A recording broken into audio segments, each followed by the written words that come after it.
Many believe life as we know it has changed irrevocably, and that in this seismic shift lies an opportunity to turn things around, improve our world, and make life better for the majority, especially in poor countries. It is time to reboot Nigeria.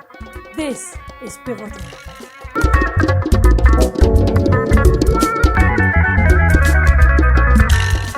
About 85 million Nigerians are not connected to the national power grid, according to a World Bank report. That is about 43% of the population. For those connected, power supply is erratic and does not meet demand. As it is, Nigeria has the highest energy deficit in the whole of West Africa. The nation's electricity supply industry is battling infrastructure constraints across the entire value chain, from obsolete generation plants and equipment to inadequate and poorly maintained transmission and distribution networks. Right now, average operational generation capacity is less than half of the total installed generation capacity, and even the generated power is not efficiently distributed. While the country has the potential to generate 12,522 megawatts of electric power from existing plants, on most days it is only able to dispatch around 5,000 megawatts, which is clearly insufficient for a country of over 195 million people.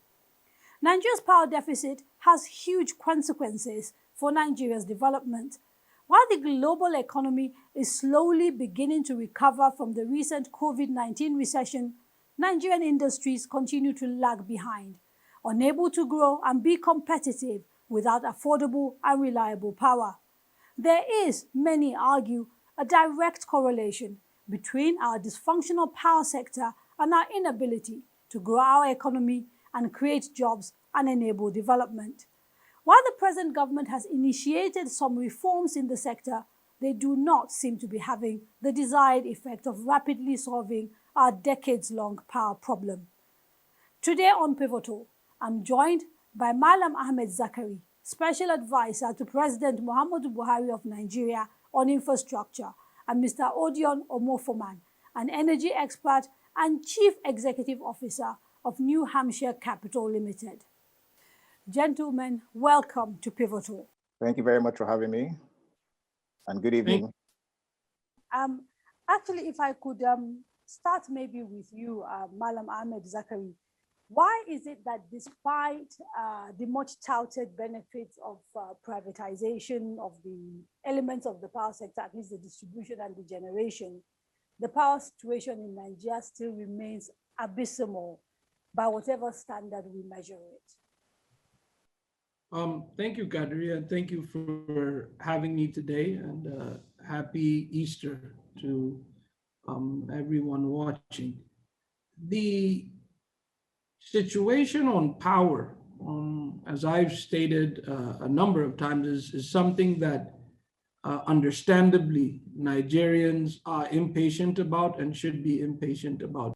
So I think in looking forward, it's important to understand where we've come from. And successive governments have taken different measures to improve the situation. But I think we're on a path now where there's a clear understanding from everyone on what the challenges are.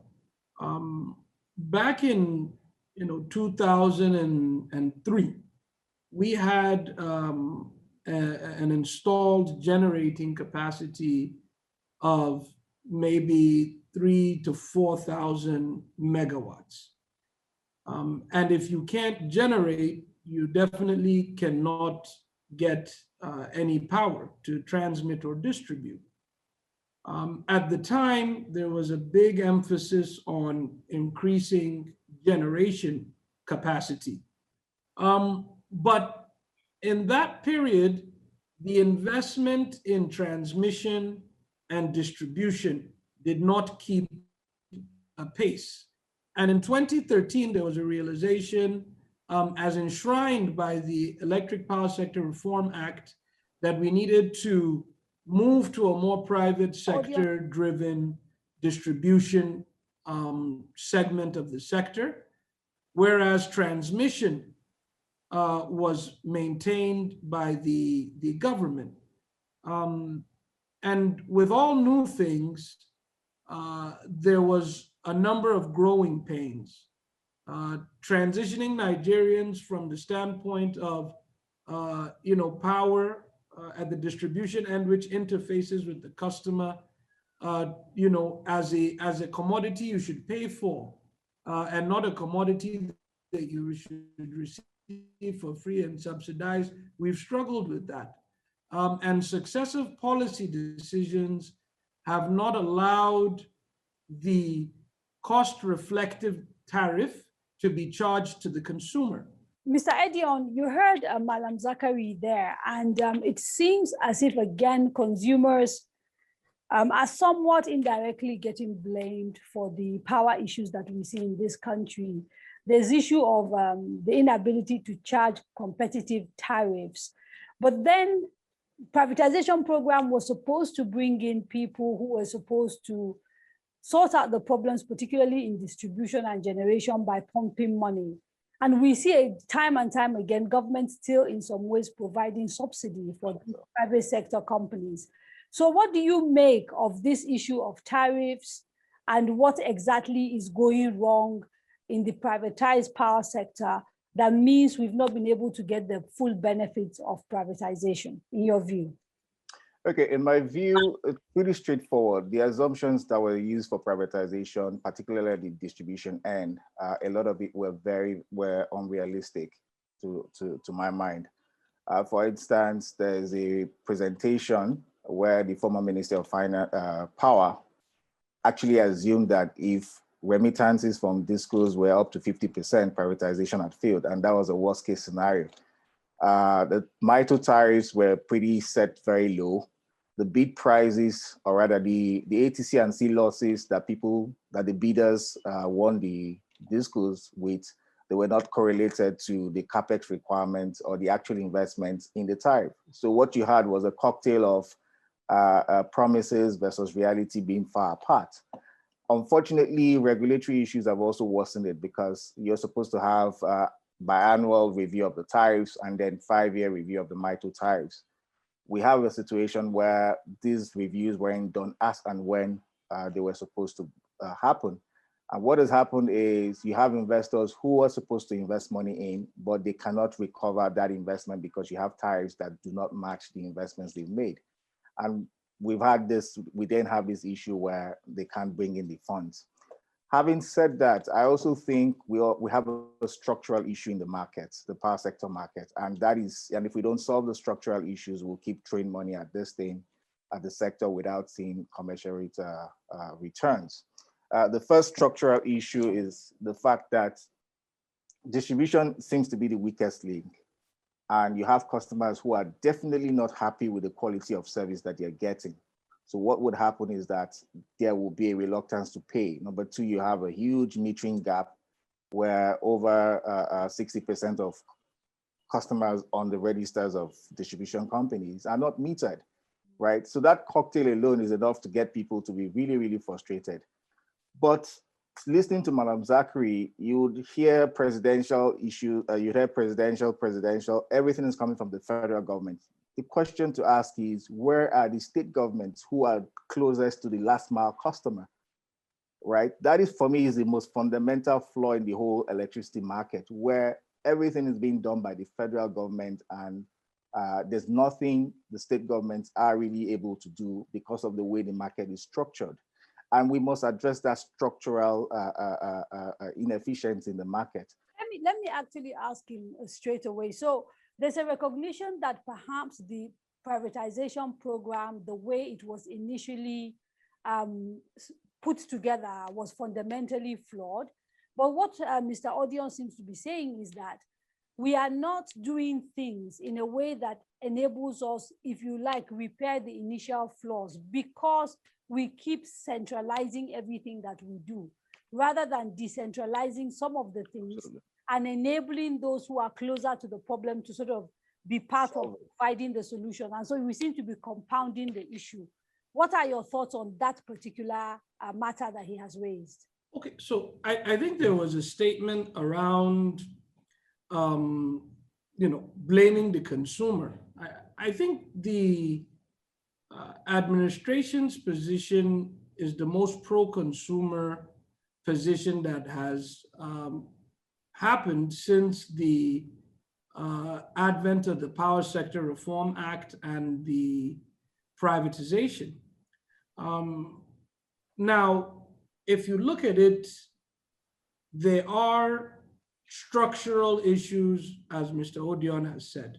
One, if a product costs 5 naira, what usually businesses will do is make efficiencies to make it cost 4 naira, and they can get more margins, rather than saying they should raise the price. But with successive governments where we've said, we're not going to worry about the efficiency and improving the infrastructure, we're not going to allow the distribution companies to start out with a tariff trajectory and then come down, as we agreed with them in the performance agreements, those structural issues caused problems.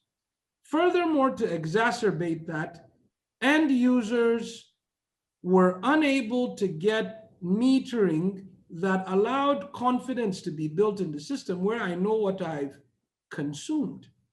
Everybody is in the mix on this thing.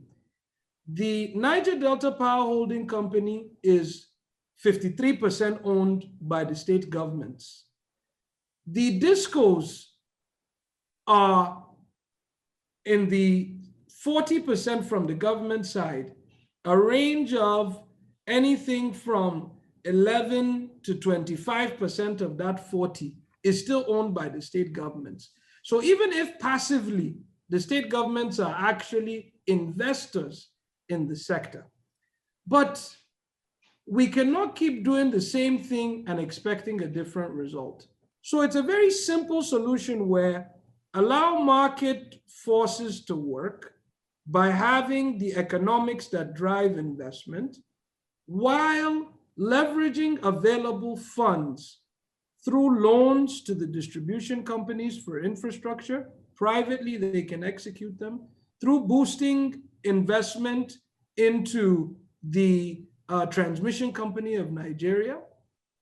And when you do that, this imbalance of 13, 15 line of sight to 20,000 megawatts, which would really help the country, versus the 5,000 that we're able to transmit and distribute, will be eliminated. Okay, so herein I think lies the problem for many Nigerians when we talk about power, and indeed we see it perhaps in other sectors. We seem to get ourselves involved in privatization programs that are almost farcical, because we argue that the private sector is supposed to come in, put in money, do certain things, but somehow the way government sets up these things, it is never able to completely hands off and do the role of regulatory authorities that it should, so that the market in real terms determines everything that happens. I mean, the average Nigerian is now in a situation where you've sold off their assets, and now you're also taking money and borrowing and giving it to people that you sold assets to. It seems very, very confusing and a very confused strategy. I mean, borrowing in itself is not gifting anyone's money. And in our development cycle as a country and across the world in developing countries, creating opportunities to finance infrastructure. Infrastructure is a big thing, has to be driven with government intervention. If we had a very large synchronized power sector and then we privatized it, that is a different case. We privatized to drive and catalyze investment. And if we remember, in the life of a nation, 2013 to date is not so long. But we know what works. Allowing the market fundamentals within reason to operate, to catalyze investment, as well as focusing on infrastructure and not consumption is the way to go. Let me take a quick break. And when we come back, we focus a little bit more on whether these things that are being done by the current government will make an appreciable difference. You are watching Pivotal, and we're talking electricity and power in Nigeria. Don't go away.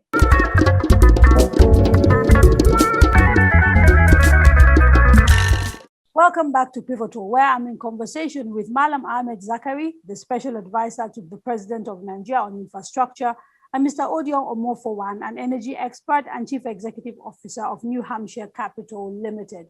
Now, Mr. Odion, before the break, you heard Malam Zakari there talking about some of the ambitious programs that this administration is pursuing. But overall, do you believe that these are the sort of things that are required, that would change things and see Nigerians begin to enjoy the quality of power, but also the quantity of power that is required, and not just in homes, but also for businesses? So yes, I think the present government is on the right track in terms of the initiatives that they've started. Let me also appreciate the efforts of Malam Zakari, who I know is one of the brains behind the National Mass Metering Program, and also commend the central bank for funding the program. However, everything we're talking about, we're relating to just 10, 15 million customers. We're a country with a population of almost 200 million customers. As at 2012, the households we have is about 42 million households. So effectively, the people without power or electricity is huge.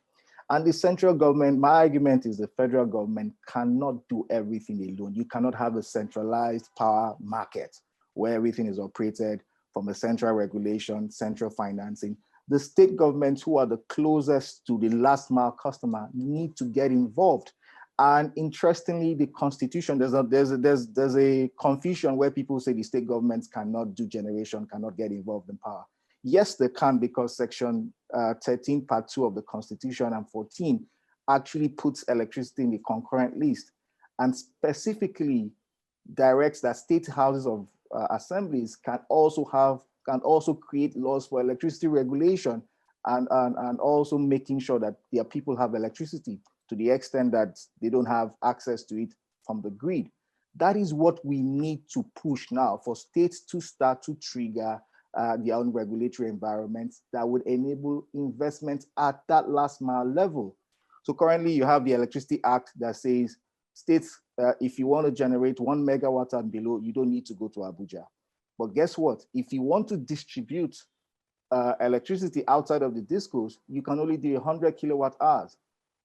Malam Zakari, before we wrap up, can I ask you to quickly explain what has been described as the Azura Debacle, a situation where the government of Muhammadu Buhari came in 2015 and signed an agreement that essentially commits us to paying money to this independent power plant, whether we're able to evacuate power from that plant or not. And we're stuck with that agreement apparently because if we fail, then the get out clause for that is something like 1.2 billion. This sounds like an issue around basically government not understanding the details of what it is getting into, and then it is now costing Nigeria a whole lot of money.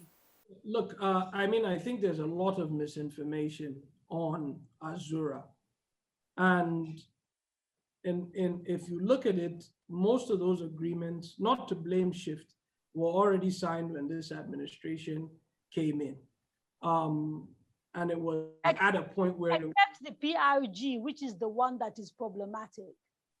Because that is— No, the PRG is the PRG done. I've actually done an op-ed on Azura that I would encourage everyone to read. When the controversy came up some time ago, I did an op-ed to explain what the situation is. But let me make it simpler. In an environment, it's not like we're not taking the energy. Azura at points gets 90% dispatch. Where we had a problem was paying for that energy. We know we have a take or pay, so TCN prioritizes and Azura actually gets significant dispatch. Where we had a problem is not an Azura problem, it's a Nigerian power sector problem. We were paying 30 naira for every 100 naira of power from the consumer, and 70 naira was being covered by the government. We were spending, prior to the reforms we did on service-based tariff, we were spending 50 billion naira some months on subsidy. We've now significantly brought that number down. So one is the energy that Azura is producing being consumed? The answer is yes. We take most of the energy. But the problem on not being able to pay for it is not an Azura problem. It's a Nigerian power sector problem. Other generators were having problems because it is inimical to say that a product costs this, you charge this for it, and then government scrambles to find the balance. Now, we've taken some reforms on liquidity that have significantly lessened the exposure on Azura. We raised effective tariff on the high-end users, on average, band A, B, and C, 36%. We now locked all of the revenues for the sector in CBN, and we now have a payment waterfall that ensures generation, transmission, and everybody gets their money and the discos take the balance. We raised that by 36%. We got a 65% increase in collection, and the exposure on Azura has reduced by about 60%. The only filler that the Nigerian government does for Azura is only on about 40% of their supply, which is because we're able to collect and remit more from the market. Okay, so Mr. Odion, you heard Malam Zakari there. Are you completely satisfied with these reforms that have been instituted by this particular administration? Okay, so I think we're on the right track, but we're not where we should be. There's a lot of investments now in the sector coming in from the federal government. So that's actually commendable. In terms of my four key advice or four key steps, first, address the metering gap, which is what the federal government is currently doing. The issues of corporate governance with the discos. At the end of the day, we need to address the corporate governance issues in the market. The third is, and very important, we need to introduce more competition at the distribution level side of things. We cannot have one source of a national grid that transcends that covers the entire country. You will need to have regional grids. You need to have states controlling their power sector. The regulator actually come up with something called the eligible customer policy, which sort of try to sort of introduce competition, but that is still at infancy, and I think we need to do more. And doing more means that we need to have decentralized power sector regulations. States now need to key into what the 1999 Constitution put out for them in section 13, part 2 of the Constitution, where the State House of Assembly can actually create laws, enact laws to regulate power within their states. That would mean that states can then own the power supply or own the power situation within their states. And then lastly, all market players need to adhere to market rules. There's so much indiscipline in the market. And again, thanks to Malam Zakari's team, they are making sure that there's a lot of payment adherence to payment rules. But at the same time, we need more enforcement of the market rules by both the NERC, the market operator, and other parties that should enforce these market rules so that we don't have an indisciplined market like we used to have. Malam Zakari, I want you today to make specific commitments to Nigerians. What state will the power sector be in by the time this administration hands over to the next administration? And here, can you be quite specific about the things that you're committing to? These are not my pronouncements. They're pronouncements from the government, right? And the administration, as I'm and I'm an advisor, right? I think it's been very clear. President Muhammadu Buhari believes that all Nigerians must be metered and has committed that the metering gap will be eliminated within 18 to 24 months. We're already on the path. This is for people who are on the grid, which is the minority of the Nigerian population. People on the grid. Okay.